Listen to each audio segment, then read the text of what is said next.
Hello, everybody. Welcome back to my Daily Dose with Tim. Today is season 2, episode 20. So, as you can see, 19 and 20, they are basically the same topic. So, today is part 2, and we're going to be going over once again the inverse relationship between cash flow and ROI. You notice that if you watched yesterday's episode already, you notice that I've actually done a couple of things to this particular flip chart because so many of you now, you caught it, and you are absolutely right. I love this, and some of you guys have been to my other trainings before. You know that I tend to like to throw curveballs at people, and so what that really means is yesterday I kept saying that, hey, we're comparing apples to apples. However, some of you caught it so quickly, and you sent me messages right away. Well, if you're actually putting down different amount of down payments, that's actually not comparing apples to apples, because what we're talking about is being able to have control over the factors that you actually have some control over, which is really putting down the 20%, and the rest of it, for example, the mortgage terms, meaning the rates and the nature of it and the amortization period, you might not actually have it, okay? And so that being said, though, that's one of the biggest things that I wanted to actually share with you,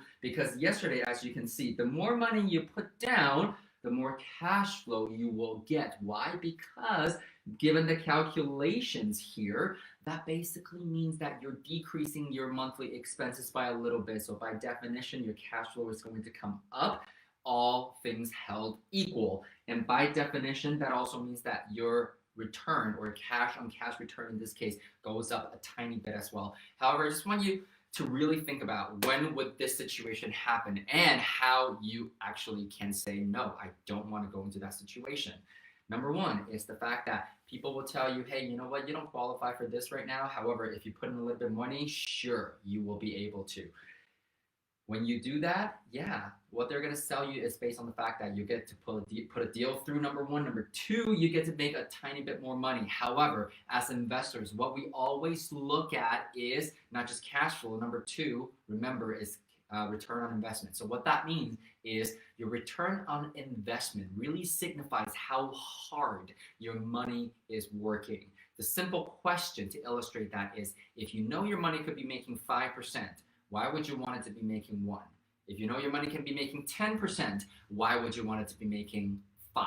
And so is putting down more money always the option? Probably not. And so this is where you need to develop this sharp instinct to tell yourself, okay, are there other ways for me to get into a deal rather than what I'm being told right now?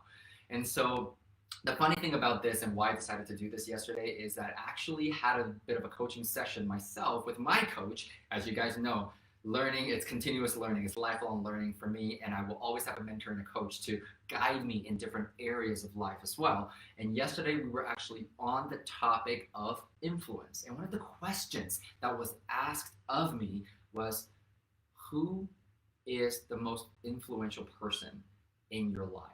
Or if you can name some influential people in your life. So people that have created impact in my life. And I started to describe my mother, and I realized that my mother, throughout my entire life, has never told me what to think. And she's always taught me how to think. Every step of the way, she's helped me develop that critical thinking skills. And that's honestly the funny thing, is how I view financial education as well. Is that, yeah, you know what, because it is real estate, so for a lot of you, you might be able to just go out there and pick up a property or 2 or 5 or 10 throughout your entire lifetime, and you'll have a very decent nesting egg. However, that is pretty much the ultimate result that you will get. What we're really learning here is financial education, is the concept of leveraging different investment vehicles. In this particular case, I'm always leveraging real estate. One day I might go into using business. We don't know yet. Maybe season 3, we'll see.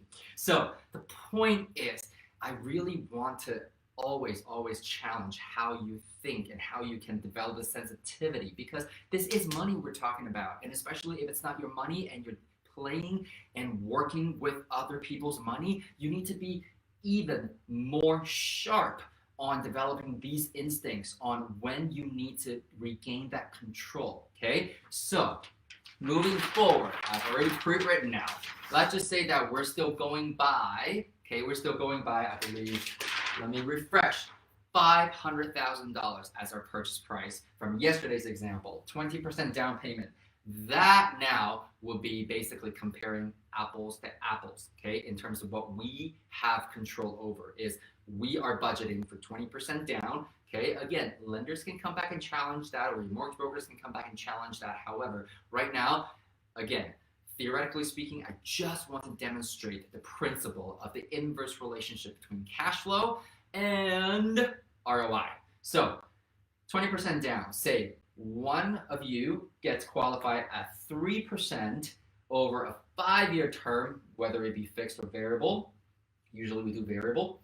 30 years amortization, and the other one of you, for whatever reason, remember income, credit, in this case not down payment, however, income, credit, down payment are the 3 criteria that we all have to hit in order for us to get qualified for lending through a lender. Now, for whatever reason, let's just say maybe your credit isn't as great as person A right here, let's just call it person A, person B, shall we? Then you get 5 years term, variable as well, and 30 years amortization. However, they're giving it to you at 3.89. So still not an uncommon number these days, okay? So from a revenue standpoint, yesterday we said, I think the fair market rent, we did 2,200 as an example. So that's that. Now, you know what's about to happen. If you're my fellow Canadians and you've got the app downloaded as I've recommended, we're going back to the Canadian Mortgage app once again and go into purchase calculator. So $500,000 is our home purchase price and 20% is the down payment, okay? That means $100,000 as we saw from yesterday. And at 3%, 5-year term, 30 years, okay, I'm gonna say this is variable. Yesterday, I believe we did fixed. So what that works out to be is monthly payment is $1,682.41. So 1682.41, 1680, I'm gonna round it up to 83. Hope that's okay with all of you here. And then TI, I think I gave you a number right here. Okay, so wait a minute. Okay, TI is 500 is what we estimated. And so I'm just gonna populate that here because it's the same property. So TI is the same here. Now, going back to our mortgage calculator, instead of 3% now, we're gonna do 3.89, okay? 3.89, and what we got is 1877.25. So I'm gonna do 1878. So just rounding it up by a tiny bit, okay? So if you wanna take out your calculators now, okay, we're omitting some of the other expenses. However, this is just, once again, to prove a point. So 2,200 minus 1683 and then minus 500. So now we have a cash flow of $17, like yesterday. The other side of this is we're going to take 2,200 minus 1878 and then minus 500. And all of a sudden, you're going to go into minus 178. It's pretty crazy, hey? How 0.89% amortized over 30 years can create that kind of a gap. The gap right there is about $195 per month, which means basically that's the main difference right there, okay? So this now, based on a return perspective, it's not even worth it to look at. So I keep telling you that I'm definitely overestimating the taxes and insurance on this property right now. So what I'm going to quickly do now is to demonstrate to you if the property is performing a little better. Remember, SMP, strategy, market, and then property. So you want to pick a market where the property or fair market rent in this particular case is actually performing a little bit better than 2,200. So if we change that, even just by a couple $100 right now, okay? what that's going to do is, as you can see, it's going to become 217 instead. And this one right here, okay, is going to have a cash flow of $22 now.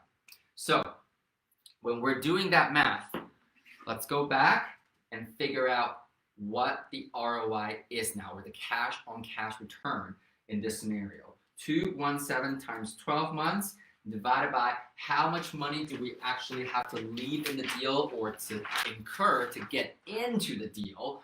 In this case, it was $100,000, right? So cost of acquisition is 103. So this 103 number would actually not apply to both of them because they would have the same return. Remember, if we're comparing apples to apples, that means our initial investment needs to be fixed. Okay, yesterday threw a curveball at you. So today we're going to fix it at the same number. So 217 times 12 months divided by 103,000. We're going to get a number of 2.53%. This is our cash on cash return. Now, the other side is $22 times 12 months divided by 103,000 as well. And all of a sudden, we have 0.26%.